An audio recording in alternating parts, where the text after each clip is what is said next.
I want to tell you about an essential vitamin you've probably never heard of. If you're a parent or plan to be one, it might be more important to your child's growth than all other vitamins combined, and only you, a parent, can provide it. I call it vitamin N, the word no. More and more children, I find, are suffering from vitamin N deficiency, and they, their parents, and our entire culture are paying the price. Let me illustrate my point with a story that's quite typical. A father, I'll call him Bill, gave his son, age 5, pretty much everything the little boy asked for.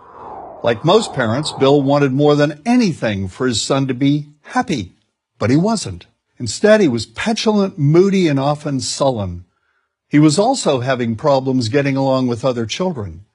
In addition, he was very demanding and rarely, if ever, expressed any appreciation, let alone gratitude, for all the things Bill and his wife were giving him. Was his son depressed, Bill wanted to know? Did he need therapy? His son, I told him, was suffering the predictable ill effects of being overindulged. What he needed was a healthy and steady dose of vitamin N.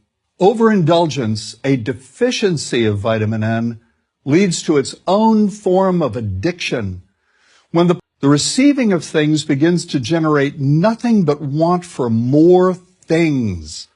One terrible effect of this is that our children are becoming accustomed to a material standard that's out of kilter with what they can ever hope to achieve as adults.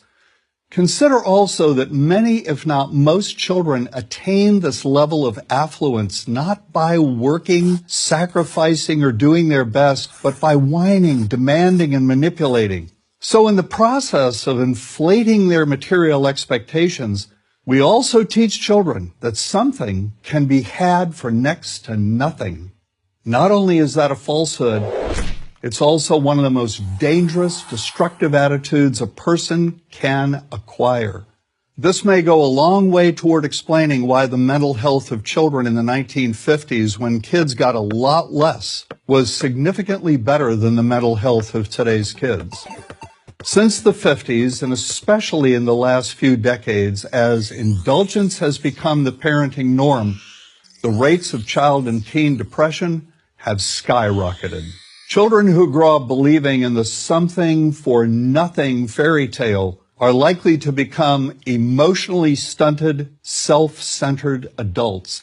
Then, when they themselves become parents, they're likely to overdose their children with material things. The piles of toys, plushies, and gadgets one finds scattered around most households. In that way, overindulgence, a deficiency of vitamin N, becomes an inherited disease. An addiction passed from one generation to the next. This also explains why children who get too much of what they want rarely take proper care of anything they have. Why should they? After all, experience tells them that more is always on the way. Children deserve better. They deserve to have parents attend to their needs for protection, affection, and direction. Beyond that, they deserve to hear their parents say no far more often than yes when it comes to their whimsical desires. They deserve to learn the value of constructive creative effort as opposed to the value of effort expended whining, lying on the floor, kicking and screaming, or playing one parent against the other. They deserve to learn that work is the only truly fulfilling way of getting anything of value in life, and that the harder they work, the more ultimately fulfilling the outcome. In the process of trying to protect children from frustration, parents have turned reality upside down. A child raised in this topsy-turvy fashion may not have the skills needed to stand on his or her own 2 feet when the time comes to do so.